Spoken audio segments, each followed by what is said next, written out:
Far Cry Primal is an interesting one, and a brave thing for Ubisoft to do in my opinion. The game has always been about facing adversity in a paradise setting, and this game is no different, although it is set in Central Europe, in the year 10,000 BC. That's right, there's no twist here, you're literally a caveman of the Winja tribe, who must fight for survival and fend off a tribe of cannibals called the Udam, in order to save your people from starvation. The reason I think Ubi are brave is that there are no guns in this game, and not even any dinosaurs as movies from the 50s would have you believe. In case you're still wondering, people weren't around when big scaly lizards were walking the earth. Instead, you'll be encountering many beasts of the wilds, including wolves, mammoths, saber-toothed tigers, cave lions, bears, and even badgers, as you hunt and forage for skins, meat, and supplies, and do quests in order to craft bigger and better items to survive. Far Cry fans will be right at home, despite the fact that you're using arrows, spears and clubs to do your damage. You start from a point on the map and discover new locations as you explore from base camp. You'll meet characters, unlock fast travel locations and collect items so you can gain more skill points and of course try to get that 100% if you're so inclined.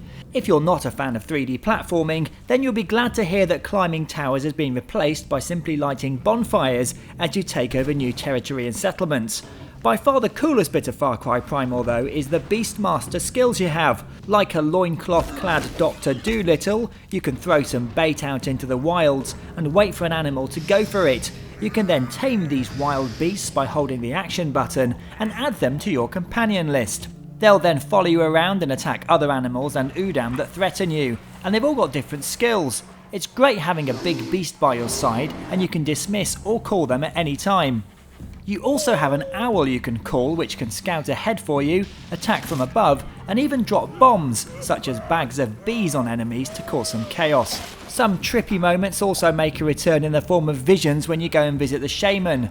Some work better than others. For instance, this mission where you become a mammoth fighting rhinos is really frustrating and just not fun to play as you wrestle with the controls. I died a lot here simply because my mammoth was so tricky to control. It's no wonder they're extinct. Another barrier that some people may not like is the fact that the characters don't really have any kind of charisma, in the fact that they don't speak any kind of modern language.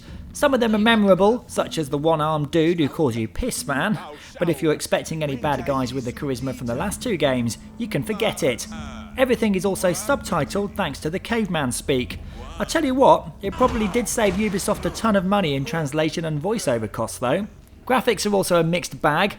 The lands you explore all look lush enough and the animals are well animated as well.